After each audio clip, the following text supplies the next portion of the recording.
Every character, location, or experience you've read about in my crime fiction novels holds a piece of reality. I'm Helen Taylor. Welcome to the story behind my stories, the video podcast where crime fiction meets my authentic experience. Here, we delve into the real-life inspirations and intimate stories that shaped my novels. Discover how my everyday encounters, adventures, and travels translate into tales as gripping as they are genuine.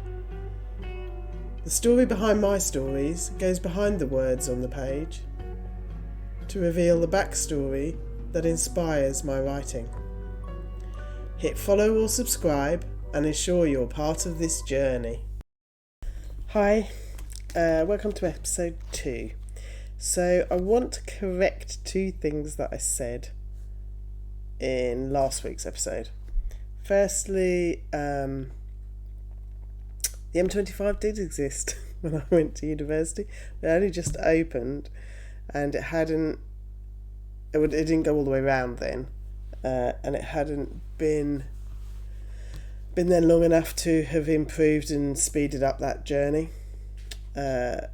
Was the first one, and the other one was an Oriental road that runs along beside the railway line in Woking on the town side. Oriental Road is on the non-old Woking side of the station of the railway line through Woking. It's Maybury Road that is on the town side. Just for those of you that might be listening that live in the area and gone, that's not right. I just need to correct that. So, as I explained, I knew Guildford from commuting from Woking to Guildford to go to uni when I wasn't driving, and then I moved to Woking, so I got to know Woking town centre very well, and the train station there was key. That was where the train station is right in the centre of the town. Unlike Guildford, it's right near the centre. Staines, it's a little walk away, and Weybridge, it's a walk away. When I say a walk, Weybridge, you're probably talking 15 minutes into Weybridge town. Byfleet and Newhall is a good 15-20 minutes, whereas Woking station is in the heart of Woking. And as I lived literally there, my whole life revolved around there. When I worked in Staines, as I've mentioned, I drove. I didn't commute because there isn't a direct line. You have to change at Weybridge or Addleston. Now, Addleston isn't on the train line that I use in connecting trains, or that I am really familiar with, but Addleston features at the very, very beginning of the book. So I'm going to read you a little extract of Connecting Trains. Put my glasses on, which is the prologue. As this is set on... Well, I'll read it to you first. The car was slowing, the front wheels bumped gently over something, then again, coming to a gentle stop before the back wheels could glide over the same small hiccups. So that's the railway line. I won't go through all of the different bits there until he stroked Jean's glossy head and thought he would join his wife in slumberland just for a few minutes. It took less than a second to slip beneath the veil of consciousness. His eyes opened again. He could hear a faint rumbling. Could he feel it too? Or was that just the numbness in his limbs? He didn't know how long he'd slept. A minute? Maybe two? How long did it take to buy some water? Something wasn't right. Suddenly, he knew something was very wrong. The grumbling grew louder. He struggled up from beneath Jean to look out of the window. She mumbled something and feebly tried to pull him back. He couldn't stop the rising panic he was feeling as he continued to battle up. There was no light shining through the window from the garage forecourt. That's where the person that was driving them said they'd gone. Sobriety swept through his mind as the rumbling was now more a feeling than a sound. He put his hand flat against the window as he looked out. They weren't in a garage. He scanned the area outside of the car. The driver was nowhere in sight. In fact, there was nothing except a long open stretch in front of him. He moved to the back window, jolting Jean as her head hit the driver's seat and her upper body tried to slip into the footwell. What was that red and white barrier behind the car?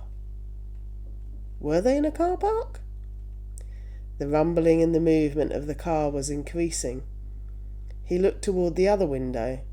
There was a faint glow of lights from round a bend, getting stronger along with the sound and motion. Fear gripped him as his eyes searched the ground. He turned to look between the front seats of the windscreen. Another red and white barrier. So, as you can guess, they are on a level crossing.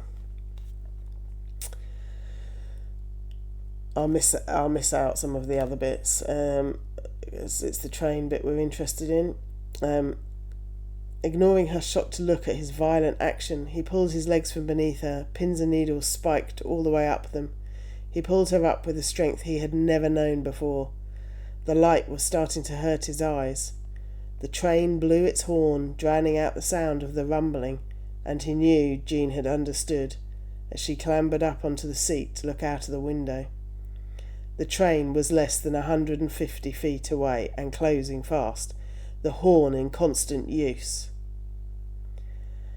"Open your door and throw yourself out of the way," he screamed as he grabbed for the handle on his side and pulled. 75 feet now, and the train driver had started pulsing the train's horn. Fear choked him as he realised the door wasn't going to open. It wasn't meant to. The child locks were there to stop him. He clambered between the front seats into the driver's seat. He reached for the handle as the sound of metal grinding against metal filled his ears. Then he was moving, flying through the air in a metal box, Jean's screams filling his ears as he joined her. The mangled Micra dropped in front of the train again, only to be thrown aside for the second time, rolling down the embankment. It didn't matter anymore. Jean and Greg were dead in their metal coffin. So that is all set at the level crossing in Addlestone. And in this area of Surrey, Addlestone is the only place along that line that I mentioned where there is a level crossing which stops the traffic for the trains to go across the road. Everywhere else, as you will have seen from the intro, if you're watching this on video, the trains go on bridges over the top of the river, the canal, the roads. So Addlestone train line gets a little feature in there, but the actual line that is used in the book, like I say, you have to change to go there. So then when I was working for American Express in Staines, they sold out to a company in London, and that was when I properly learnt that line. Every day I would get the 7:03 train from Woking, as I still lived in Woking. I'd get the 7:03 train up to London Waterloo, and that's the line.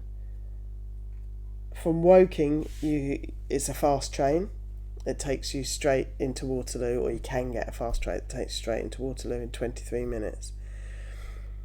But if you want to stop at all the stops that we talk about in connecting trains, then it has to be a slow train, which starts at Woking on platform 3 and stops at every stop, which is West Byfleet, Byfleet and Newhall, Weybridge, Walton-on-Thames, Hersham, Esher, Surbiton, Wimbledon, Clapham Junction,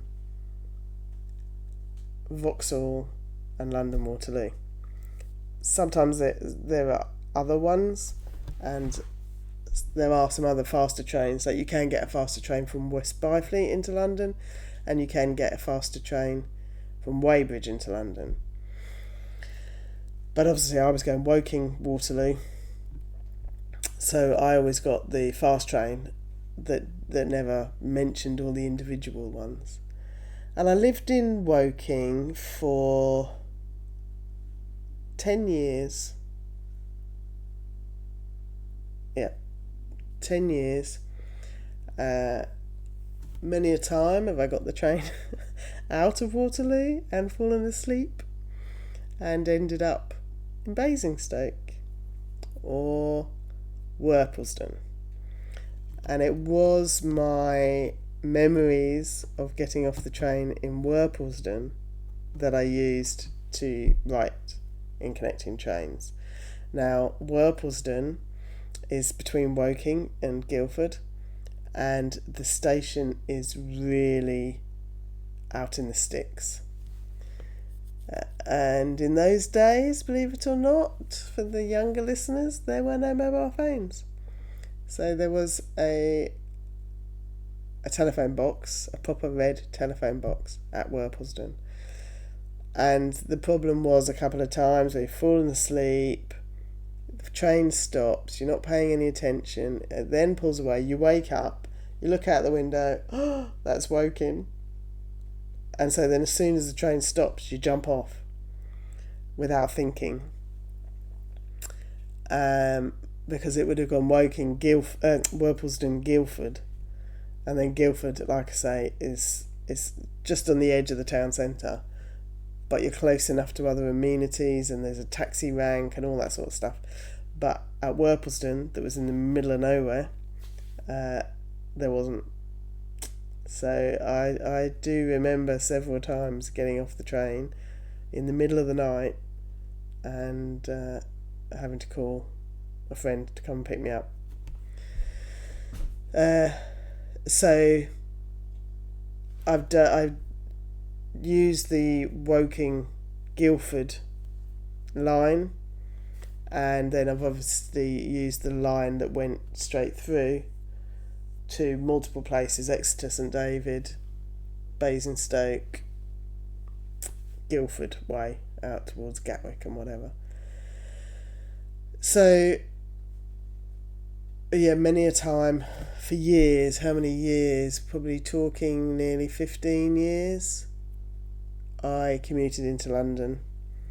In 2001 I bought the place where I currently live in Surrey, which is in Byfleet, where my local station was Byfleet and Newhall.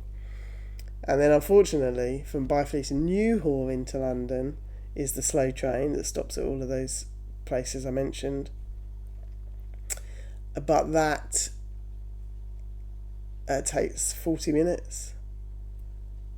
So it's slower when I wasn't that close, that much further out to get from Woking.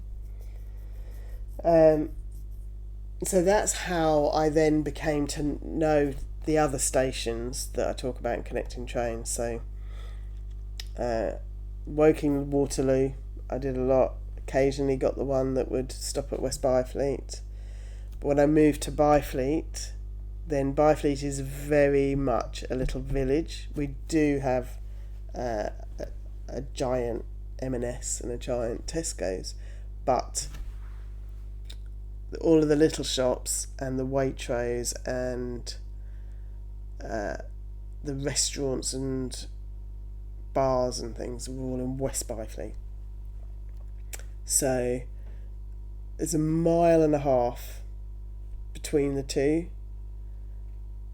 Well, a mile between the two and a mile and a half sort of between the two stations.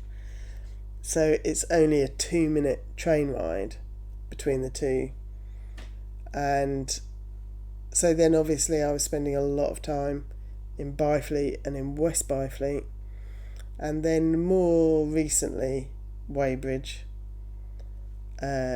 So in connecting trains, like I said in episode 1, I did write that when I was in Thailand, but having done 15 years of sitting on that train and knowing very much the countryside, having lived near this station in Woking, lived in Byfleet, spent a lot of time in West Byfleet, that train line and where you go off of it was all very familiar to me.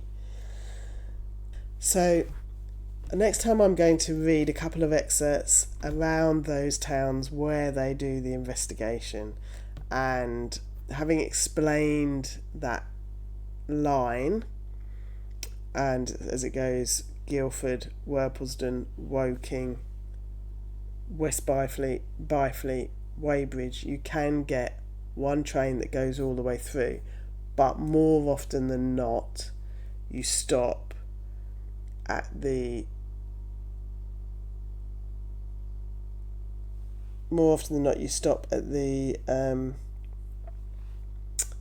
at Woking and have a change there, with a slow train from Woking to Waterloo and the train that goes to Guildford through Woking that may have come from somewhere else. And then I also want to give you a little bit of history around Woking, but also other areas in the book, some of the characters that come into play and how I modelled them on things in my life, and give you some anecdotes of different things that happened to me, either as I've had today on the Worplesdon train, and let you know a little bit more about my life around here that I have used to influence connecting trains. And I will start that next week. Okay, thank you. Bye.